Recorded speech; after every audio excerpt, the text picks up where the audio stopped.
Selamat datang di YPPI Do Podcast, podcastnya YPPI Unit Donokerto bersama saya, Astro Sabiluhlat.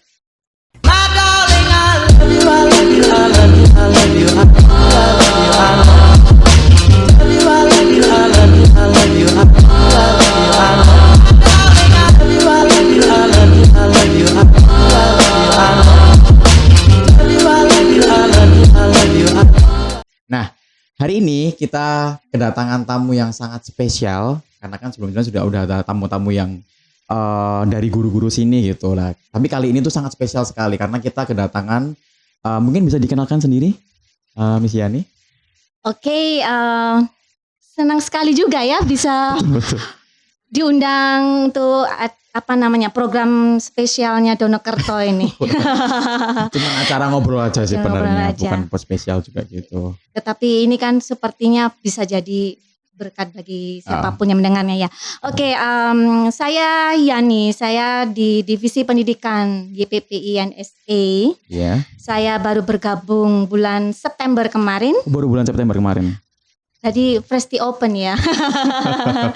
Ya, dari bulan September kemarin saya baru bergabung dan sebelumnya saya memang ada ministry di Belanda gitu ya, yang memang juga salah satu programnya ya masih berkaitan dengan anak-anak. Jadi ketika masa pandemik harus balik ke Indonesia, kemudian ya Tuhan membawa saya di YPPI sama NSA. So this is one of the responsibility that I have to roll and then to help everyone. Ya. Kalau di YPNS ini sebagai apa nih? Saya di Divisi Pendidikan, koordinator Divisi Pendidikan. Oke. Terus Miss Yani ini ketika masuk ke YPPNS ini, apa yang dilihat dari kacamata Divisi Pendidikan gitu? Dari mungkin guru-guru mungkin atau mungkin karyawannya atau mungkin seluruh entitas yang ada di YPPNS itu seperti apa? Well, that's a good question. Because it's just have been for 3 months I have been here. But you have such a good question that is quite difficult. But okay, I would like to try to figure out what I found in YPPI and NSA. Selama beberapa bulan ini di Divisi Pendidikan saya melihat memang YPPI sama NSA cukup berbeda dengan sekolah-sekolah yang lain ya. Cukup berbeda. Ini punya karakter yang berbeda-beda di setiap unitnya. Kalau seperti kita ketahui YPPI NSA memiliki 12 unit. Jadi bisa dikatakan 12 unit punya 12 karakteristik masing-masing berbeda-beda, memiliki keunggulan yang berbeda-beda dan memiliki misi yang berbeda-beda ya. Tetapi saya lihat visi dari YPPI NSA, that's very impressive vision ya, yang mana visi dari sekolah YPPI NSA itu adalah untuk menghasilkan generasi yang multi talented, yang didasarkan pada humanisme, inovasi dan kreatif. Dan itu merupakan 3 unsur utama yang harus dimiliki untuk seorang generasi bangsa ya, ketika mereka harus terjun dalam kehidupan masyarakat, berbangsa dan bernegara. Kalau dari segi human resource-nya saya cukup impress juga karena teamwork-nya, kemudian guru-guru yang punya talenta bisa ditransferkan kepada anak-anak, pada murid-murid. Jadi saya rasa itu sebuah nilai plus yang dimiliki, aset yang dimiliki oleh YPPI sama NSA. Berarti memang dari segi karakter tiap unit tadi itu udah beda-beda gitu ya. Betul. Terus tapi menariknya adalah dengan karakter yang beda-beda, mereka tetap punya satu visi yang sama-sama ingin menciptakan atau ingin menerbitkan generasi-generasi yang. Exactly. Miss Yani sebagai Divisi Pendidikan nih, apa sih yang jadi fokus utamanya Miss Yani dalam mungkin itu tadi menerbitkan itu tadi, apa yang jadi fokus utamanya di Miss Yani? Fokus utama saya sebetulnya itu character is number one. Character is number one. The human resource character. And then the school program character ya. Jadi kalau yang pertama human resource characternya ya menyangkut tentang siapa yang menjalankan sekolah ini, mulai dari pimpinan, kemudian dari level yang menengah sampai level yang bawah. dan harus memiliki karakter, personality masing-masing. Yes, character and personality. Dan tentunya karakter dan personality adalah sesuatu dasar yang harus dimiliki seseorang ketika seseorang itu melakukan fungsi dan perannya di dalam suatu lembaga. Yang kedua itu karakter tentang program sekolahnya, karena harus dikaitkan dengan apa yang menjadikan keunggulan dari tiap-tiap unit itu setuju. Itu yang jadi fokus saya, karena ini yang akan kita pakai untuk mengembangkan YPPI sama NSE. Karakter inilah yang harus kita kembangkan, harus kita fokuskan, karena karakter adalah basic dari kita akan mengembangkannya di dalam aspek-aspek yang lain, dari aspek edukasinya, kognitifnya, kemudian tentang aspek-aspek untuk entrepreneurship-nya, terus kehidupan sosialnya, seperti itu. Oke. Kalau menurut Miss Yani sendiri itu gimana? Maksudnya kan Miss Yani fokus terhadap yang namanya karakter entah itu personal dari tiap individunya ataupun karakter dari tiap unitnya, dari melalui programnya, kemudian melalui kurikulumnya mungkin.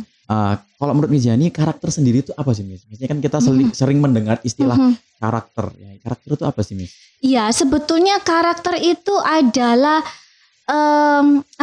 watak ya. Suatu nilai-nilai khusus yang berupa bisa dikatakan watak atau kepribadian seseorang yang terbentuk karena adanya internalisasi. Di mana dia itu berada, dan itu dipakai sebagai bahan pedoman, bahan acuan untuk dia bersikap, untuk dia berpikir, untuk dia bagaimana menjalin relasi komunikasi kepada sesama dimanapun dia berada, seperti itu. Dan karakter itu yang sebetulnya berkaitan dengan nilai moral ya. Yang nilai moral yang mana pada endingnya itu yang kita pertanggungjawabkan kepada Tuhan. Gitu. Kalau itu karakter. Karakter, iya. Sebenarnya karakter sendiri itu beda nggak sih sama kepribadian? Iya. Karakter sama kepribadian itu bisa dikatakan sesuatu hal yang tidak bisa terpisahkan. Kalau Iya, kalau ada karakter pasti ada kepribadian. Karena karakter itu sebetulnya bisa dinilai. Dan karakter itu bisa dibentuk. Oh gitu. Personality bisa dirubah. Karena karakter itu sifatnya dia adalah evaluated. Kalau yang personality itu devaluated. Jadi personality seseorang itu bisa dipengaruhi di mana dia berada, sehingga itu sifatnya bisa berubah dari positif negatif atau negatif menjadi positif. Tetapi kalau karakter itu ada suatu pada diri manusia tersebut yang dihubungkan dan dikaitkan dengan penilaian moral. Ya, kadang kalau orang mengatakan dia ini karakternya nggak bagus, berarti orang melihatnya dari segi moralnya, etikanya. Dari segi etikanya. Ya, kalau personality itu bisa berubah. Contohnya misalkan seseorang yang keras kepala, gampang emosional seperti itu. Tetapi ketika dia berada dalam satu komunitas, dalam satu hubungan interaksi antara satu dengan yang lain, itu orang yang kalem, orangnya yang selalu tenang, lembut ya. Maka orang ini pasti personality-nya juga akan bisa terpengaruhi di sana. Oh, berarti sebenarnya kalau semisal ada orang bilang nih, ya aku nggak pengen tahu, pokoknya kamu harus terima aku apa adanya. Itu sebenarnya nggak bisa ya. Berarti kita sebenarnya bisa berubah. Sesuai dengan lingkungannya, sesuai dengan mungkin teman sejawatnya mungkin gitu. Iya, betul. Jadi ketika kalau ada orang ya wes aku ini ya seperti ini, sebetulnya kamu terima apa enggak, pokoknya harus aku gini gitu. Iya, jadi sebetulnya itu bisa dirubah. Makanya itu tergantung pada diri orang tersebut sih. Apakah orang tersebut memang ada keinginan untuk merubah dirinya, sehingga dirinya itu bisa menjadi bisa menjadi seseorang yang menjadi berkat atau bisa memberikan hal yang positif bagi lingkungannya. Kalau dia tahu dia ada hal yang kurang tepat. Nah, gitu. Dan itu menurut dia itu harus diperbaiki, ya sebetulnya dia bisa merubah itu. Berarti tergantung dengan ego juga ya, Miss ya. Kalau misal egonya terlalu tinggi misalnya, dia punya sifat aku pengen selalu menonjol di kelompok ini contoh. Akhirnya karena dia merasa dia ingin menonjol, dia nggak mau tuh ngerubah sifat atau egonya buat keluar dari situ. Sedangkan sebaiknya ketika kita lihat kelompok yang lain kan pengennya semuanya satu sama lain rata. Tapi ketika kita lihat dia punya ego yang tinggi, sebenarnya berarti kita nggak dia nggak mau untuk merubahnya sebenarnya. Bukan berarti dia nggak bisa rubah, tapi dia nggak mau. Tidak mau. Gitu. Iya. Jadi memang itu sebetulnya ya peran kita juga ketika kita memiliki teman atau kita ini memiliki tim yang menurut kita memang ada sesuatu hal yang perlu diperbaiki ya, kita seharusnya juga menjadi tanggung jawab kita untuk mengingatkan orang tersebut seperti itu. Oke. Sebenarnya cukup menarik ya kita kalau ngomongin soal karakter. Berarti kan seluruh karakter, obrolan tentang karakter ini tuh bisa kita bawa ke dalam unit-unit kita masing-masing. Contohnya salah satunya di Donokerto lah. Contohnya kan kita lagi di Donokerto ya Miss ya. Kalau seberapa penting sih Miss karakter itu untuk baik kita guru-guru atau tenaga pendidik ataupun ke siswa? Seberapa penting sih karakter itu? Itulah perannya sebuah pendidikan ya, sebagai media atau sebagai wadah untuk bisa membimbing dan mengarahkan anak-anak, membina anak-anak khususnya generasi bangsa ini untuk memiliki watak moral yang benar ya. Dan itu fungsinya sekolah dalam pembentukan karakter dan kepribadiannya mereka. Nah, seperti yang ada di Donokerto ini ya, ada karakter building seperti itu. Nah, inilah yang menjadi basic kita untuk bisa menghasilkan kualitas sumber daya manusia untuk generasi bangsa ini seperti apa, yang pada awalnya yang memang harus didasarkan pada karakter. Dulu, berarti memang terpenting itu memang karakter dulu. Betul. Nah, karakter dan kepribadian dalam sekolah ini bagaimana kita memberikannya ke anak-anak ya tentunya pasti berdasarkan pada resource yang kita punya. Yang pertama ya pendidikan agama. Nah, pendidikan agama ini saya percaya tidak ada agama yang tidak mengajarkan sesuatu hal yang baik. Semuanya pasti mengajarkan yang baik, begitu. Karena di dalam agama itu kan mengajarkan cara berpikir seseorang ya, sesuai dengan pedoman-pedoman yang sifatnya itu yang kita yakini itu benar. Seperti mengasihi, kemudian kamu menjalankan ibadah setiap hari, seperti itu adalah prinsip-prinsip keyakinan yang harus kita pegang, yang mana itu menjadi pedoman kita sebelum kita ini terjun pada satu masyarakat. Nah, sekolah kan seperti itu juga.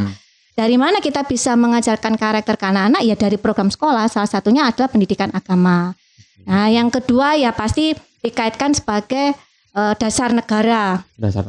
Di mana anak-anak ini tinggal, kita ini sebagai warga negara Indonesia, berarti kita juga harus berpegang pada dasar negara kita yang Pancasila itu karena ada pelajaran apa ya PPKN seperti itu kan. Jadi kalau zaman kita dulu, waktu saya sekolah dulu belum menggunakan istilah PPKN, kita waktu itu PMP, Pendidikan Moral Pancasila. Iya, kalau saya mungkin sudah PKN ya. Nah, sudah PKN ya. Berarti kita sudah beda jauh. Untuk ini. Kayaknya memang benar sih. Iya, kalau saya dulu melewati yang namanya PMP, Pendidikan Moral Pancasila. Terus kemudian ada perubahan kurikulum jadi PPKN. Nah, itu suatu mata pelajaran yang memang harus kita berikan kepada anak-anak untuk bisa mengajarkan mereka itu ini loh, mereka sebagai orang Indonesia yang berprinsip kepada Pancasila sebagai dasar negara. Ada 5 sila di sana dan itu bukan hanya sekedar lambang, tetapi itu adalah dasar yang menjadikan pedoman kita bagaimana kita ini bersikap, terus bagaimana kita mengambil kebijakan, solusi keputusan, terus cara pandang kita terhadap satu masalah. Nah, ini yang didasarkan pada apa yang kita yakini sebagai dasar negara kita, dan masih banyak lagi seperti itu. Berarti setuju sih kalau misalnya kita ngomongin soal dasar negara kita kan sebenarnya itu juga bukan sekadar kalau aku bilang sekadar tulisan saja atau sekadar gambar Garuda aja atau kita yakini sebagai itu lambang negara kita, sebenarnya pun gitu. Ketika kita sudah meyakini berarti kan kita juga harus mengaplikasikannya. Betul. Mengaplikasikannya salah satunya dengan tadi itu dan akan bernambah kepada karakter kita masing-masing gitu. Berarti sebenarnya kalau kita ngomongin soal karakter dan kita sambungan sama dasar negara, sebenarnya kita sudah ada line-nya, sudah ada garis lurusnya jalan kita untuk tahu karakter kita akan ke arah mana gitu ya. Karena kalau kita berpijak pada pengertian karakter sendiri itu kan adalah bentuk watak atau pribadi seseorang yang didasarkan pada pedoman-pedoman tertentu yang kita yakini bahwa itu sebagai dasar kita bersikap, berpikir, bagaimana kita menjalin komunikasi. Lah dasar negara ini 5 sila ini yang sebagai dasar kita bagaimana kita bersikap. bagaimana kita berperilaku sebagai warga negara Indonesia, sebagai murid, kalau misalkan di sekolah, bagaimana mereka itu harus memiliki rasa respectful, hormat kepada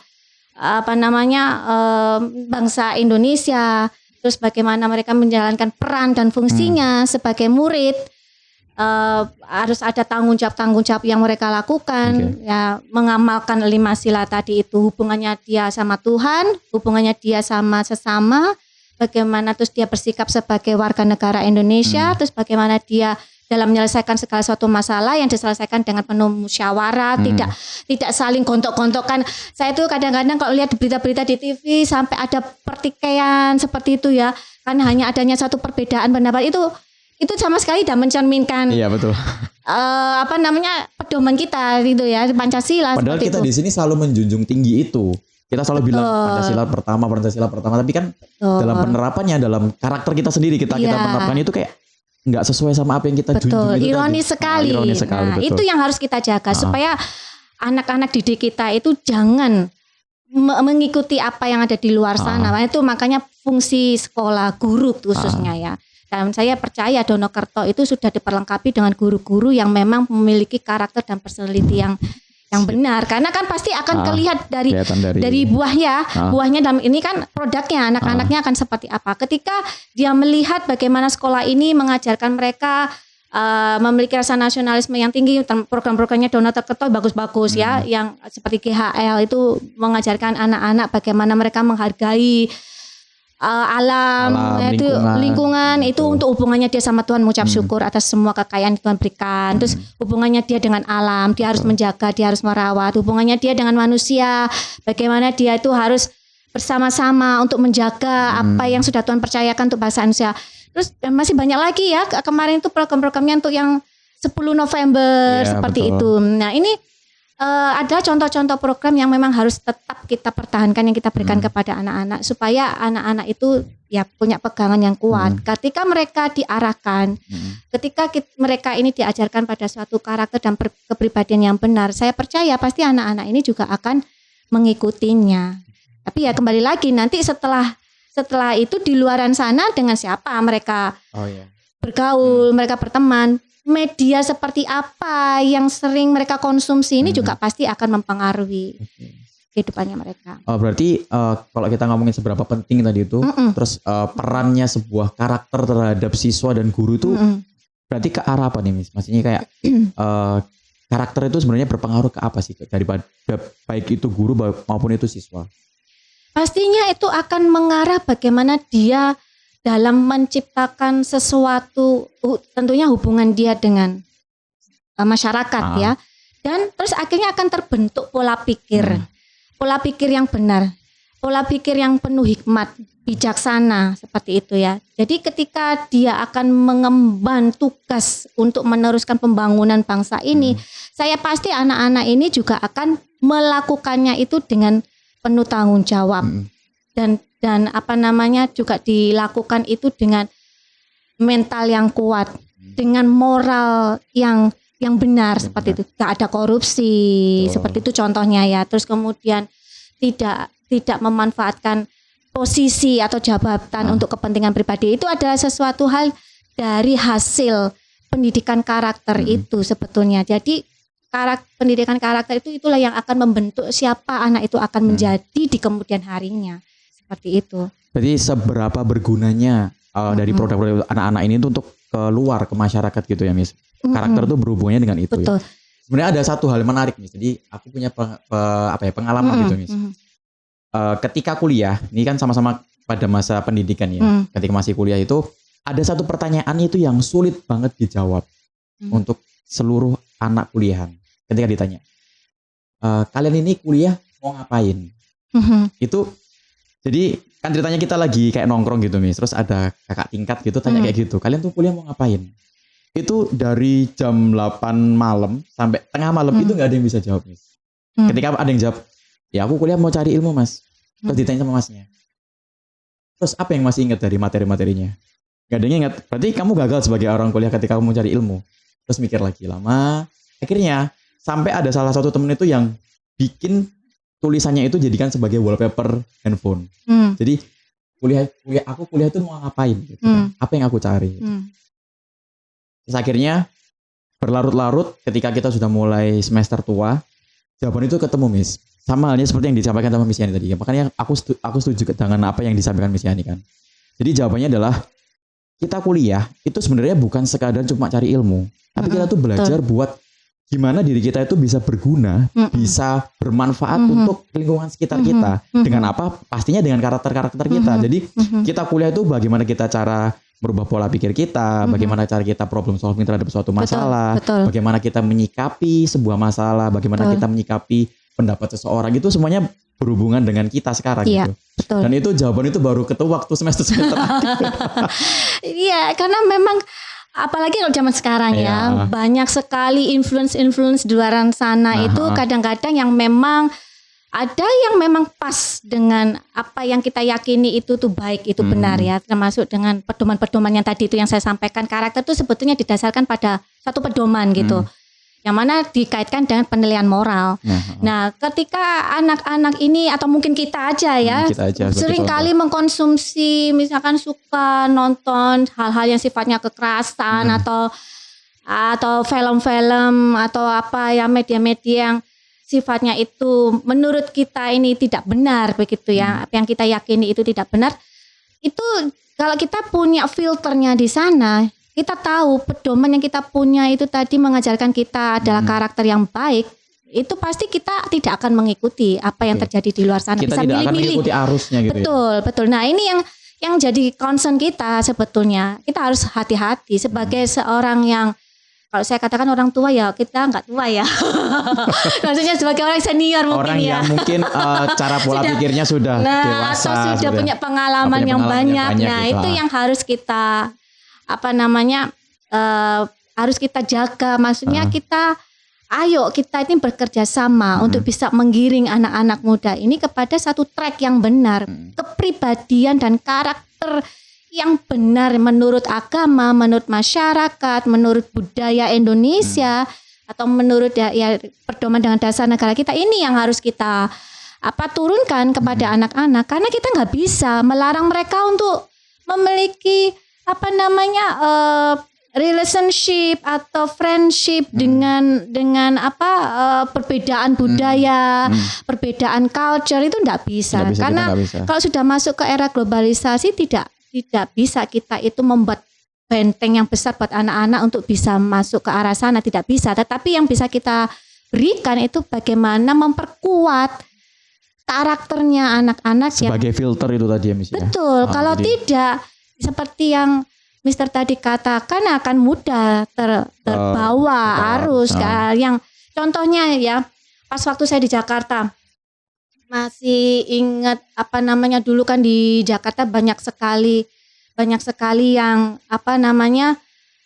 konflik-konflik ya antar partai seperti itu. Itu saya miris sekali seperti itu ya. Itu memberikan contoh yang nggak benar itu bagi generasi bangsa. Dan saya juga sempat bukannya saya tidak setuju ya anak mahasiswa itu untuk tampil misalkan untuk membela kebenaran gitu ya. Tetapi kadang-kadang cara-caranya ini yang menurut saya itu yang perlu kita luruskan. Karena kadang mereka terluap dengan emosi itu sampai akhirnya ke anarki seperti itu. Itu yang harus kita jaga. Setuju sih Mas. Jadi misal kita ngomongin soal pemuda itu orang muda itu memang terkadang ketika dia melakukan sesuatu itu pasti kan akan kurang adanya filter atau kurang adanya semacam kayak setirnya lah kalau kita ngomong, kemudinya itu kurang lah. Makanya terkadang itu seringkali kita harus memberdayakan orang-orang tua, dalam artian golongan-golongan yang tua untuk membantu anak-anak yang muda ini lebih mudah dikemudikan gitu. Misalkan orang-orang tua ini punya yang namanya pengalaman, punya yang namanya resources yang lebih banyak, mungkin lebih wawasan yang lebih luas daripada anak muda kita kan masih baru, kita masih fresh gitu kan. Tapi anak muda ini punya yang namanya hal-hal yang bisa didobrakkan sebagai hal yang baru gitu. Ketika itu semua digabung jadi satu, pasti akan jadi sesuatu yang lebih kompleks, melengkapi. Karena kalau kita bicara dengan zaman dulu dengan zaman sekarang itu totally different, different. Tetapi kalau kita berbicara tentang etika, moral, budaya, yang mana itu akhirnya membentuk cara berpikir seseorang itu kan karakter bisa datang dari sana. Orang tua kita dulu itu gak berani membantah apa kata orang tuanya dulu gitu kan. Kalau anak-anak sekarang kan sudah pintar ngomong. Nah, sudah berani. Nah, itu contoh-contoh adanya satu perbedaan ya antara zamannya orang tua sama zamannya anak-anak sekarang. Tetapi dalam hal ini inilah fungsinya sekolah untuk bisa menjembatani situ. Perannya orang tua di rumah tetap harus mengarahkan anak-anak untuk menanamkan pendidikan karakternya. Melalui apa? Hubungan dalam keluarga. Keluarga kan sebagai komunitas terkecil anak-anak di mana mereka menghabiskan banyak waktunya.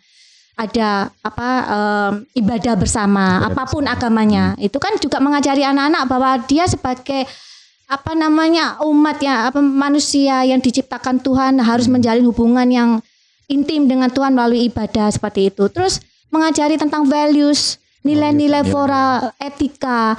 Ini yang harus diturunkan pada anak-anak. Nah, tetapi yang perlu diikuti orang tua, bagaimana global perspektifnya. Karena zaman anak sekarang kan tidak seperti dulu. Anak sekarang ini cara berpikirnya itu sudah luas. Jangkauannya itu juga sudah luas. Cara berpikirnya itu sudah kreatif, inovatif. Kalau apa kata orang tua kadang-kadang mereka mengatakan itu kuno. Betul. Mama papa ketinggalan zaman. Nah, pasti akan ada gap di sana. Tetapi inilah fungsinya sekolah. Guru juga begitu. Jadi guru kan sebagai the second parent of the student at school, right? Jadi mereka perannya guru inilah juga yang menjembatani adanya satu perbedaan generasi tadi. Tetapi kalau saya pribadi karakter itu selama itu tidak akan hilang sampai kapanpun juga di era nanti kapanpun ini ya tidak akan hilang ketika itu mulai dari generasi yang tua diturunkan ke generasi berikutnya, dan itu akan menjadi budaya, sudah menjadi bagian dalam hidupnya dia. Contohnya misalkan begini, setiap kali kalau kita berkunjung ke rumah orang, terus kita ini kan biasanya kalau di Indonesia itu kan ada jamuan. Ya, ada makanan seperti itu. Nah, terus kemudian kadang ya sekarang ada banyak cukup anak-anak yang cuek ya. Maksudnya sudah ditaruh di meja begitu aja. Tetapi kalau kita dulu ini kan diberesin, ikut bantu bereskan. Atau mungkin cuci piringnya gitu kan. Kita bawa ke belakang gitu. Tetapi kan ada seperti sekarang ini cukup jarang hal seperti itu. Nah, ini adalah sesuatu karakter yang menjadi satu budaya. Contohnya saya ketika ini sharing ya, saya waktu di Belanda juga begitu, berkunjung. Saya nggak bisa menghilangkan apa yang sudah menjadi tradisi saya itu sebagai orang Indonesia dan apa yang sudah diturunkan pada orang tua saya pada saya. Dan juga apa yang diajarkan sekolah kepada saya. Ketika setiap kali saya bertamu di rumah orang, ya pasti ada jamuan gitu. Saya tidak bisa melihat kalau sudah selesai menikmati hidangan terus kemudian kita just left away begitu terus membiarkan hostnya ini membersihkan meja, itu saya nggak bisa. Saya tuh ikut.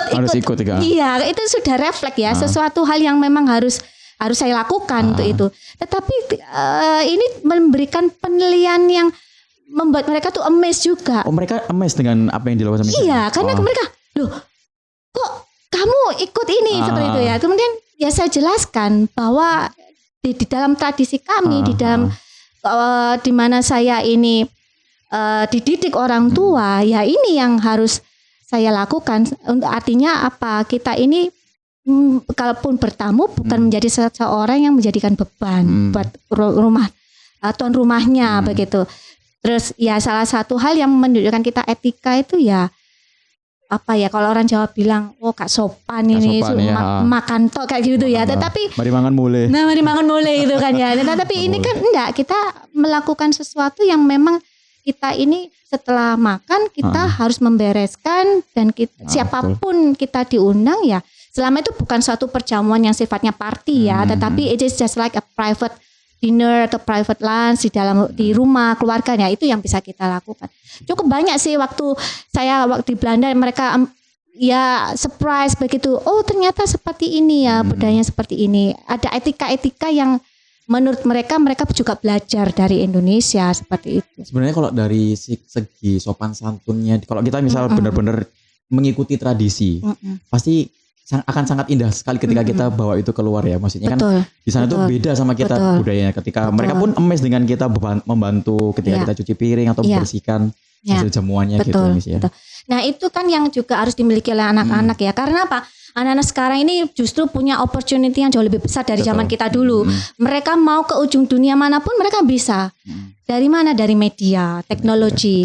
Mereka bisa berteman dengan siapapun. Bahkan mereka bisa apply university dimanapun yang mereka inginkan gitu ya. Tetapi ketika mereka dipersiapkan dengan basic yang kuat, dengan karakter yang benar tadi itu, karakter yang kuat akan dia sebagai anak Indonesia, dia sebagai anak misalkan kalau dia beragama Muslim ya anak yang Muslim taat itu seperti apa, dia beragama Kristen ya agama Kristen taat seperti apa. Jadi ketika anak ini berada di luar sana yang memiliki budaya yang berbeda, memiliki pola hidup yang berbeda, anak ini tetap bisa menghadapinya, menjalaninya itu dengan penuh bijaksana gitu, dengan wise begitu. Dia tidak kehilangan jati dirinya, betul. Nah, makanya kalau kita bilang Indonesia ini adalah suatu negara yang berkarakter dan memiliki personality yang cukup membuat dunia luar itu amazed. Karena apa? Indonesia itu terkenal dan keramat tamahannya itu mulai dari zaman dahulu seperti itu. Makanya di sekolah kan perlu ada greeting kan. Ya, greeting. Guru itu selalu menyapa anak-anak. Karena apa? Ini adalah satu hal yang harus tetap kita pertahankan. Apa namanya itu kesopanan itu, friendly. Betul. Indonesia terkenal itu. Gitu. Bahkan senyumnya Indonesia itu mahal kan? Karena senyum itu mahal kan? Senyum itu mahal ya. Tapi sepertinya kalau senyum itu mahal, rasanya kalau untuk Indonesia ya kita tuh bisa give our smile to everyone gitu ya. Maksudnya ketika kita bawa itu keluar orang tuh betul. Senyum itu mahal, tapi Indonesia itu murah di sini. Betul sekali. Makanya gitu. Kita itu bisa sangat mudah sekali untuk senyum. Bahkan ketika kita benci sama seorang pun kita senyum, kita jadi luluh hatinya gitu kan. Ya. Makanya negara ini akan bisa maju, negara ini akan bisa berkembang. Ya di tangannya generasi yang sekarang ini. Tapi ya itu tugasnya kita sebagai educator, kita itu harus tetap membawa anak-anak ini berpegang pada pedoman yang benar. Agama, dasar negara, terus kemudian budaya Indonesia. Kita juga mengajarkan anak-anak media-media yang ya dampak-dampak media gitu ya yang bisa memberikan influence yang positif dan negatif dan juga ya peranan sekolah dalam hal ini pendidikan. Kalau semua kita ini bisa bergandengan tangan dan sejalan, maka saya percaya anak-anak bangsa kita ini akan menjadi anak-anak yang tangguh. Betul. Mereka ini bisa menjadi pilarnya bangsa Indonesia untuk melanjutkan pembangunan kita. Jarang sekali kita bisa tetap menemukan anak-anak yang hormat gitu ya. Kalau Mister lihat ya, kalau ada kejadian accident, saya pernah waktu saya perjalanan pulang dari Jakarta mau ke Surabaya itu kan kita bawa kendaraan pribadi ya, karena waktu itu kan memang ada lockdown pembatasan untuk menggunakan transportasi umum. Nah kita menggunakan kendaraan pribadi terus ada accident, ada kecelakaan. Waktu itu masih sepertinya tuh baru kejadian ya. Baru kejadian. Orang-orang itu yang pertama mereka lakukan apa kalau menurut Mister ada kejadian seperti itu? Kalau sekarang ya mungkin nih. Kalau nggak bikin story atau bikin upload di sosial media itu gitu. Sangat sedih saya melihatnya itu. Yang pertama mereka lakukan itu tuh mengambil cellphone-nya mereka. Mereka memvideo. Itu kan sesuatu hal yang empatinya di mana seperti itu kan. Itu yang harus kita sebetulnya kita arahkan anak-anak. Jangan seperti itu gitu. Membuat story, mengupload sesuatu hal kejadian-kejadian yang sebetulnya itu justru kamu yang harus turun tangan. You give help gitu kan, bukan kamu take a picture. Dari picture untuk di-upload untuk itu salah satu contoh ya. Apa yang sekarang ini sudah mulai agak memudar, yaitu rasa empatinya empatinya itu. Dari karakternya sendiri. Betul itu, iya. Sekarang saya lagi ngerasa kayak dinasihatin nih sama Miss. Oh gitu ya. Karena kan saya kan masih generasi muda. Termasuk generasi muda kan saya masih umurnya masih 23. Oh oke. Jadi kayak saya 32. Enggak kebalikan. More than that. Dinasihatin gitu. Oke, misalnya saya ini ada sedikit studi kasus misalnya. Atau bukan studi kasus tapi tepatnya kayak semacam opini. Di sekolah ini ada dua latar tempat nih. Yang pertama sekolah sama rumah. Di sekolah itu sekarang seringkali melupakan hal yang terpenting tadi, karakter. Jadi sekolah sekarang itu lebih mengedepankan pada ambisinya untuk menciptakan prestasi-prestasi anak. Jadi anak itu gimana caranya biar nilainya bagus, biar dia punya karya yang bagus, tapi mereka melupakan ajaran-ajaran tentang karakter. Jadi terkadang ambisi ini yang menjadikan sebagai seluruh tenaga pendidik di sini tuh dilupa kalau sebenarnya ketika kita harus mengajarkan sesuatu yang baik ke anak itu lebih penting lagi gitu daripada dasarnya yang prinsipnya. Kita mengeksploitasi anak untuk lebih dapat nilai ini, dapat penghargaan ini, achievementnya gitu. Jadi kan kita lupa sama yang namanya pendidikan karakter itu sendiri. Jadi terkadang anak itu cuma fokusnya yang namanya belajar, dia nggak mau nilainya turun, akhirnya dia lupa untuk ternyata di sekolah itu juga ada apa ya, semacam kayak kita harus saling menolong satu sama lain, kita harus punya namanya empati itu tadi gitu. Gimana Miss menurutmu? Iya, sebetulnya keberhasilan sekolah itu ya, atau perusahaan lah, apapun lembaga itu pasti achievementnya. Nah, itu memang untuk bisa melihat satu progres. Apakah suatu lembaga itu memang produk dari sesuatu keberhasilan lembaga itu memang achievementnya. Tetapi kalau menurut saya pribadi, achievement itu tidak hanya sekedar dapat didapatkan saat itu juga begitu loh. It takes time and then it takes process to get the achievement. Nah, salah satu prosesnya yaitu mempersiapkan dari awalnya karakter. Contohnya apa? Orang yang memiliki daya juang, rajin belajar, mental yang kuat, kalah enggak apa-apa, begitu kan? Iya. Yang penting dia ini sudah melatih dirinya untuk bisa menampilkan apa yang dia punya di lingkup kompetisi. Terus dia feel, dia nggak merasa guilty, dia merasa bersalah, dia tidak merasa terintimidasi. Nah itu karakter di sana, seperti itu. Iya, dia punya pedoman, dia punya prinsip bahwa dalam suatu kompetisi bukan hasil yang utama, tetapi ketika kamu bisa mengalahkan kekuranganmu, ketakutanmu, sehingga kamu bisa menghadapi kompetisi itu adalah suatu achievement sebetulnya. Berarti mengikuti ya, ketika kita sudah mengedepankan yang namanya karakter, achievement akan mengikuti karakter seperti apa gitu ya. Betul. Achievement tuh banyak dalam hal akademik, non akademik seperti itu. Nah, ukuran masyarakat ini sepertinya juga perlu kita luruskan ya, bahwa achievement suatu sekolah itu sifatnya yang prestasi-prestasi secara akademik sebetulnya enggak hanya prestasi akademik aja, tetapi prestasi produknya ini loh, hasil kelulusannya ini ya sebuah achievement juga. Walaupun tapi ketika dia keluar tapi nggak punya yang namanya mental iya, namanya soft skill. Betul. Karakter itu sebagai dasar atau basis seseorang itu bisa memiliki soft skill yang kuat. Kalau misalkan sudah masuk di ruang lingkup sekolah perguruan tinggi. Kita ini kan dihadapkan pada suatu tugas-tugas yang cukup berat, tetapi santai. Dibandingkan kalau kita waktu SD, SMP, SMA. Waktu kita duduk di perkuliahan itu kan lebih santai. Mau kuliah, nggak mau kuliah terserah gitu kan. Mau masuk, nggak mau masuk terserah. Mau mengerjakan, nggak mengerjakan terserah gitu kan. Ya, tetapi ketika di bangku perkuliahan inilah itu yang benar-benar apa yang sudah kita tanam kepada anak ini, produknya sekolah ya. Ketika mereka sudah masuk di perguruan tinggi atau ketika mereka sudah masuk di dunia pekerjaan, hasilnya apa? Buah yang ditabur, benih yang ditabur ke anak-anak ini seperti apa?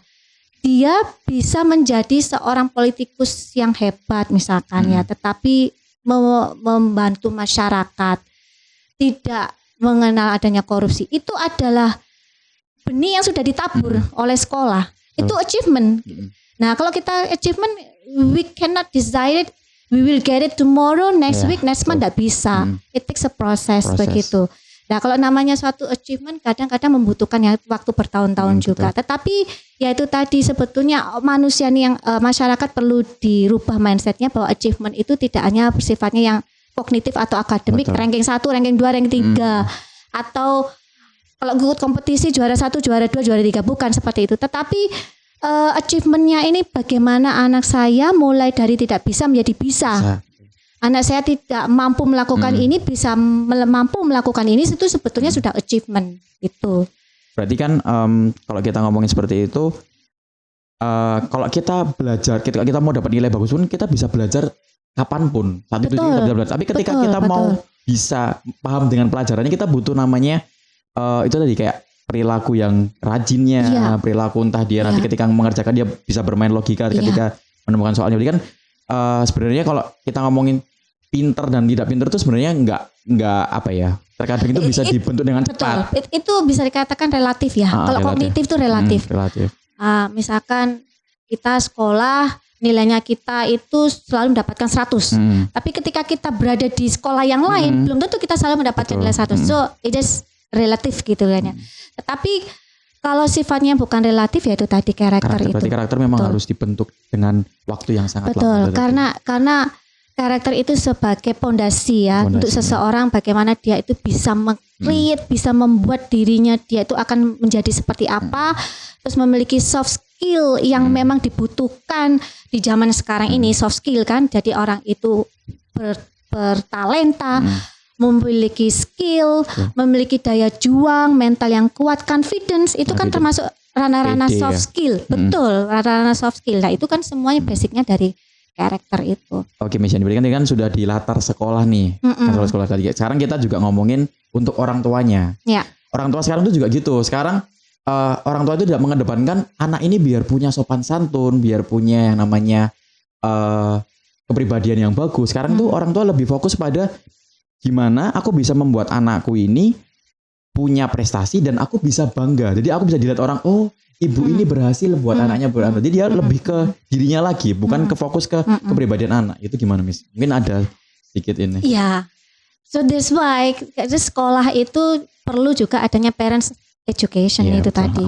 Jadi orang tua pun juga harus dididik seperti itu. Karena banyak kan orang tua itu selalu menganggap bahwa anaknya bisa dikatakan berprestasi itu sesuatu hal yang sudah itu luar biasa bagi orang tua gitu. Tetapi sebetulnya kan tidak. Karena kemampuan anak itu bisa berbeda-beda. Talent anak itu berbeda-beda gitu ya. Gift-nya Tuhan yang kasih pada anak-anak ini kan berbeda-beda. Tetapi orang tua yang perlu mereka mau, kalau misalkan mau anaknya berprestasi itu tadi ya bagaimana sebagai peran orang tua tadi itu menurunkan values nilai yang mereka yakini itu benar, yang menjadikan pedoman mereka untuk bersikap, berpikir, bertingkah laku, bagaimana mereka itu bisa menyelesaikan suatu masalah sehingga membawa keberadaan orang tua menjadi seperti sekarang ini. Kan pasti setiap orang tua punya historinya gitu kan. Mau dulu papa mama itu nggak punya apa-apa misalkan seperti itu. Itu pasti ada sesuatu values yang mereka punya yang diturunkan dari generasi sebelumnya.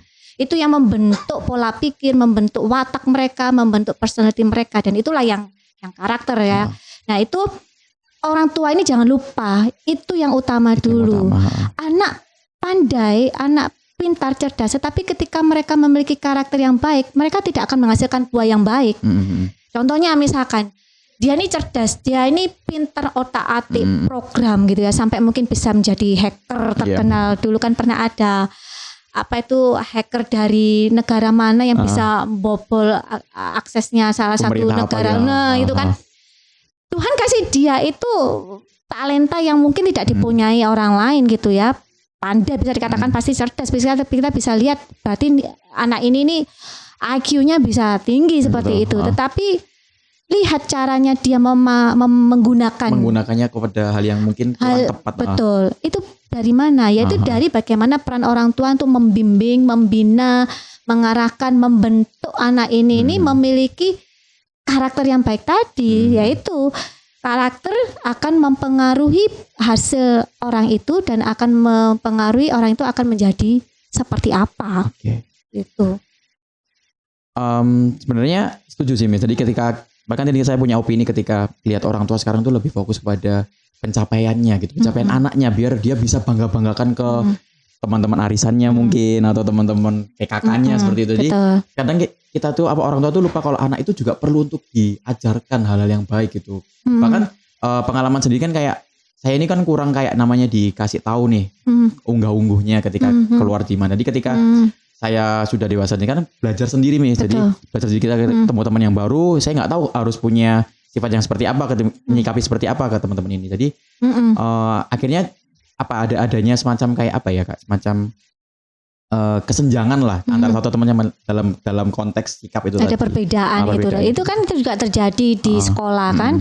Makanya kan sekolah ini sebagai wadah bagi anak-anak itu untuk bisa lebih mengaktualkan dirinya, bisa lebih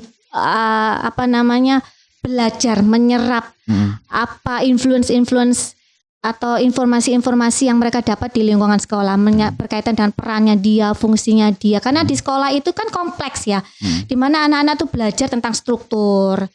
Nah, ada ketua kelas, ada wakil ketua kelas, ada sekretaris bendahara. Anak-anak belajar tentang fungsinya dia dalam komunitas itu apa, perannya dia dalam komunitas itu apa. Kompleks sekolah itu kan. Nah, inilah yang membuat anak-anak tuh tadi kalau Mister bilang ada gap itu, pasti anak-anak yang dipercayakan sekolah di Donokerto ini pasti punya latar belakang yang berbeda-beda. Tetapi ketika masuk di sekolah, di lembaga pendidikan ini, yang gak bisa dikatakan iki semauku sendiri, itu semaunya dia sendiri, gak bisa. Kita sudah melebur apa yang menjadi dasar dari sekolah ini, programnya sekolah itu, yang karakter tadi itu. Berarti guru-guru juga harus membackup nih. Ada misi orang tua harus di backup juga nih. Iya, betul. Gitu. Orang tua juga harus mensupport tentunya. Gitu. Karena kadang-kadang kalau orang tua tidak mensupport, ya pasti kita bisa lihat lah. Iya. Apa yang kita berikan, sekolah berikan, pasti dampaknya kepada anak-anak gak terlalu besar gitu kan. Tetapi kalau orang tua ini mensupport, anaknya pasti akan look up to gitu. Oh ya, di sekolah aku diajarkan ini, ternyata di rumah mama papa juga beda. Terus ternyata mana yang benar seperti itu ya. Nah, tetapi ketika sekolah mengajarkan values ini, kemudian di rumah juga disupport, ya itu betul values ini, kamu harus begini. Akhirnya match. Jadi dia tahu aku sebenarnya harus seperti apa gitu. Iya, dan itu akan semakin kuat dalam diri anak itu. Jadi knowledge yang dia dapat dari sekolah, pengalaman yang dia dapat dari sekolah, kemudian dia bawa di rumah, ternyata dia dapat support knowledge-nya dari orang tua, terus kemudian orang tua juga mempraktekkannya. Jadi anak ini akan ya pasti, oh yang diajarkan sekolah itu betul, karena di rumahku juga melaksanakan itu. Jadi perannya orang tua sangat besar sekali selain sekolah ya.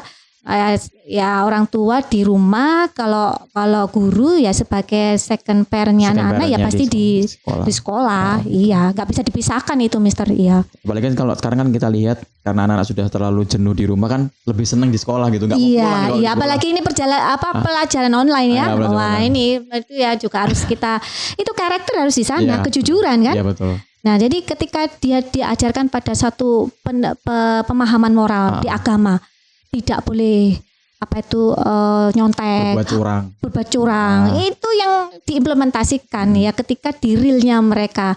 Konteksnya sekarang ini pembelajaran online kan kita nggak tahu anak ini nyontek atau enggak buka Google. Ya kameranya di depan terus ternyata dia lihat bahwa itu ada buku-buku. Betul kan. So apa kata orang bikin God is everywhere itu memang God is everywhere gitu ya. Tetapi kita ini yang sebagai manusia pun juga kita kan ya apa kita ini tidak seperti Tuhan yang bisa tahu anak-anak ini melakukan apa seperti itu kan. God is everywhere. Tapi kan God tidak langsung nggak langsung gitu. God use us, right? Nah, Tuhan tuh yang memakai kita itu. Nah, makanya kita ini yang karena kita ada keterbatasan tidak bisa mengontrol anak-anak, maka ya harus itu tadi perpanjang tangannya dari orang tua, benar, dari guru betul. gitu. Poinnya itu ya dari orang tua untuk karakter-karakter tadi. Karena kita nggak bisa membatasi anak-anak dan kita nggak tahu ngecek 24 hours dia berteman dengan siapa, dia belajar apa tidak, terus dia mendapatkan nilai ini dengan cara yang jujur atau tidak kan kita tidak bisa. Tapi ketika kita menanamkan tadi karakter untuk tidak curang, tidak berbohong, itu akan dibawa anak-anak sampai ke prakteknya mereka dalam kehidupan mereka sehari-hari. Oh ini tes, aku nggak boleh curang meskipun gurunya nggak lihat aku nggak boleh curang. Ya, itu contoh yang simpel aja sih. Sudah ada batasannya sendiri dari diri mereka. Iya sendiri. sudah ada seperti alarmnya kalau misalkan dia mau bohong, dia mau cheating itu kayak ada ini salah seperti itu loh. Berkata lain gitu. Ya, nuraninya itu kan karakter kan seperti itu tuh. Walaupun kita ngecek pun kan anak-anak zaman sekarang lebih pintar daripada kita. Dia bisa kayak enggak kok ini lebih tricky. Jadi memang itu tadi caranya adalah yang paling tepat adalah dengan ya gimana kita membangun filter yang lebih bagus lagi gitu untuk mereka. Jadi mereka lebih kalau mau berbuat akhirnya dia tahu ini yang mana yang baik, yang mana yang salah. So gitu kan. just like kalau misalkan kita di bank, kita nabung ya. Nabung misalnya sehari 1.000. Lama-lama itu kan bisa tak terhitung dengan apa yang sudah kita ini kan. Kita menuai dari apa yang sudah kita tabur. Nah, contohnya juga seperti karakter ini, kita nabur karena itu nanti one day they will use it in the real life gitu. Mungkin sekarang ini kita belum bisa melihat itu, tetapi pasti kedepannya apa yang kita tabur itu akan berguna buat mereka. Contohnya ya misalkan yang anak-anak belajar di luar negeri, contohnya seperti itu ya, jauh dari keluarga, budaya yang berbeda, culture yang berbeda. Nah ini kalau anak-anak pun gak dilengkapi dengan basic yang kuat, pendidikan karakter yang kuat, mereka bisa hilang identitas mereka ini gitu loh. Karena apa? Mereka basicnya sudah lemah, jadi gampang terpengaruh. Saya mengatakan budaya barat itu negatif, karena budaya barat itu banyak yang positif juga. Tetapi dalam hal ini yang berkaitan dengan adanya perbedaan values tadi itu loh. Nggak usah ke barat, Miss. Maksudnya kalau kan saya dari Jawa Tengah ke Jawa Timur itu udah beda. Betul. Apalagi dari kota kecil ke kota metropolitan kan itu udah ini budayanya sudah beda. Iya betul. Ketika saya dari Malang, Surabaya ada perbedaan. Di Malang seperti ini, di Surabaya seperti ini. Terus kalau saya di Surabaya, saya di Jakarta. Jakarta ternyata seperti ini. Ya, iya sih, memang betul. Jadi tetapi ketika kita yaitu tadi sudah memiliki filter yang kuat tuh ya, maksudnya sudah punya alarm, kompas, karakter itu sebagai kompasnya kita untuk bisa menilai itu salah, itu tidak. Untuk itu kita harus bisa mengontrol diri kita itu untuk mana yang kita bisa kita lakukan dan mana yang enggak. Ya itu yang akan kita bisa praktekkan dimanapun kita berada itu. Yang berbeda, lingkungan yang berbeda dengan lingkungan yang biasanya kita tinggal gitu. Oke, karena mungkin obrolannya sudah terlalu panjang nih Miss Yani ya. Jadi nanti takutnya orang yang mendengarkan bosan Miss Yani. Tapi sepertinya nggak bosan sih, kita kan obrolannya juga sangat asyik tadi sampai lupa waktu. Oke, untuk penutupnya Miss Yani, kira-kira ada nggak sih closing statement untuk yang lihat nanti? Iya, kalau saya diizinkan untuk ngutip ya. Satu wisdom word itu dari Marcus Aurelius ya. Seperti kebiasaan pikiranmu itu juga akan menjadi karakter pikiranmu, karena jiwa dicelup oleh pikiran. Jadi semuanya itu karakter itu berdasarkan dari pikiran kita yang berpedoman pada nilai-nilai kebenaran yang kita yakini itu sebagai pedoman kita dalam bersikap, bertingkah laku, hubungannya kita dengan Tuhan, hubungan kita pada sesama. Sangat bagus sekali ya obrolan kita hari ini. Oleh karena itu karakter dan kepribadian adalah hal yang menjadikan kita menjadi manusia seutuhnya. Amin. Terima kasih Miss Yani udah datang ke YBB Edu Podcast. Sama-sama. Semoga nggak bosan-bosan kesini lagi ya. Tidak akan bosan. Terima kasih buat yang sudah dengerin, yang sudah lihat. Jangan lupa buat subscribe dan juga lihat episode-episode sebelumnya. Dan jangan lupa untuk terus ikuti kita di YBB Edu Podcast. Terima kasih Miss Yani. Bye-bye. Terima kasih. Bye-bye. I love you, I love you, I love you, I love you, I love you, I love you.